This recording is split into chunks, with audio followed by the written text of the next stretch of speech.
জামাতের যিনি আমির আছেন তিনি আজকেও একটা ওয়ার্নিং দিয়েছেন। ওয়ার্নিংটা ছিল এমন যে গণভোট যদি নির্বাচনের দিন হয় তাহলে কি হবে, জেনোসাইড হবে। জেনোসাইড বুঝছেন তো, মানে গণহারে মানুষ মইরা টইরা অস্থির একটা অবস্থান হবে নির্বাচনের দিন যদি গণভোট হয়। বা এটা নিয়ে জামাতের লাগাতার একটা কর্মসূচি ছিল, কিন্তু ইউনূস সরকার বা ডক্টর ইউনূস জামাতের এই সকল বক্তব্যকে পাত্তা না দিয়ে নির্বাচনের দিনই গণভোট আয়োজনের জন্য সিদ্ধান্ত নিয়েছেন। আর এই দাবিটা ছিল বিএনপির যে গণভোট হতে হবে নির্বাচনের দিন। তবে সরকারের পক্ষ থেকে বেশ কিছু বক্তব্য ছিল। আমাদের ইসি যারা এই নির্বাচনটাকে পরিচালনা করবেন তারাও বলছিলেন যতই চ্যালেঞ্জ হোক গণভোট নির্বাচনের দিনই তারা করার সক্ষমতা রাখে। তারপর আমরা এটা নিয়ে দেখছি যে 17-18 নভেম্বর থেকে একটা বড় ধরনের কি বলা হয় যে প্রতিবাদ, যমুনা ঘেরাও বা সেখানে অবস্থান, অনেক কর্মসূচি জামাত দিয়ে রাখছে।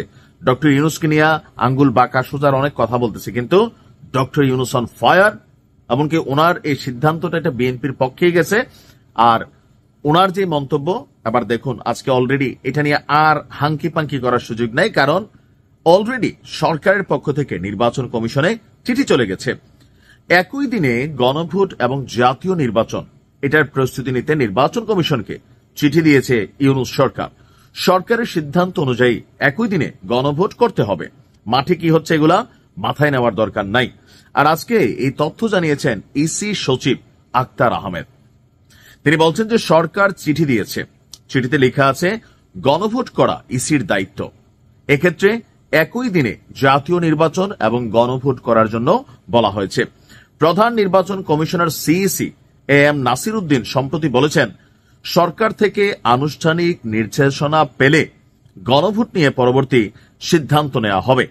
এখন এই যে সিদ্ধান্তটা আসছে এটাতে লাভ কার হয়েছে, ক্ষতি কার হয়েছে? কেন সরকার বিএনপিকে খুশি করতে কি গণভোটটা আসলে জাতীয় নির্বাচনের দিন চাচ্ছেন নাকি অন্য কারণ? সরকারের বক্তব্য অন্য কারণ, যে একটা গণভোট করতে গেলে যে আয়োজনটা হবে, যে খরচটা হবে, এই খরচের যে টাকাটা এটা এই মুহূর্তে রাষ্ট্রে নাই। বাংলাদেশের অর্থনীতি এই মুহূর্তে যথেষ্ট মুখ থুবড়ে পড়ে আছে। আপনি ওই প্রেস সচিব শফিকের কথা শুনে আপনি খুশি হওয়ার কোনো কারণ নাই। আপনি দেখছেন যে কি পরিমাণ ঋণ বাংলাদেশের হয়েছে, কি পরিমাণ কি বলা হচ্ছে অর্থনীতিতে ধস বাংলাদেশের নামছে, বিনিয়োগে কি পরিমাণ মারা খাচ্ছে বাংলাদেশে এই মুহূর্তে। তো সকল কিছু মিলিয়ে একটা নির্বাচন তো মুখের কথা না। তো সরকারের বক্তব্য এই মুহূর্তে কৃচ্ছতা সাধন, অর্থাৎ অপ্রয়োজনীয় মেগা প্রকল্প বয়কট করা হচ্ছে, অপ্রয়োজনীয় রাষ্ট্রের যে খরচ এগুলাকে বয়কট করা হচ্ছে। সো এই নির্বাচনটার আবার দুইটি ইফেক্ট হতে পারে। গণভোটে এখানে দুইটা দলের দুইটা মেইন মতামত, জামাত কোনটা চাচ্ছে, বিএনপি কোনটা চাচ্ছে, আর এইটার একটা কিন্তু সুস্পষ্ট প্রভাব জাতীয় নির্বাচনে কিন্তু পড়বে। আর জামাত এই কারণেই চাচ্ছে, জামাতের যে কনফিডেন্স লেভেলটা থাকে একটা প্রি টেস্ট পরীক্ষা। আমার ধারণা যে গণভোটে জামাতের যদি কি বলা যায় জামাতের যদি জিতে এটা জাতীয় নির্বাচনের আগে একটা সারা বাংলাদেশের সার্বিক একটা অবজারভেশন ইস্যু বা রেজাল্ট চলে আসবে, যেটা আগামী জাতীয় নির্বাচনের জন্য জামাতের জন্য অনেক সহায়ক হবে বা কল্যাণকর হবে। আর বিএনপি কেন চাচ্ছে না, কোনো কারণে এই গণভোট যদি নির্বাচনের আগে হয় আর সেখানে যদি না ভোট হাইরা যায়, এতে কিন্তু বিএনপি ক্ষতিগ্রস্ত হবে। কারণ মানুষ করে কি, যেই দিকে জোয়ার, যেদিকে ভিড় বেশি, পুট করে ওই দিকে দৌড় দেয়। এটা সকলে মানতে বাধ্য হবেন যে ডাকসু, জাকসু, রাকসু, চকসু, পকসু যা আছে, এই নির্বাচনগুলো জাতীয় নির্বাচনের মাঠে একটা ভূমিকা রাখছে।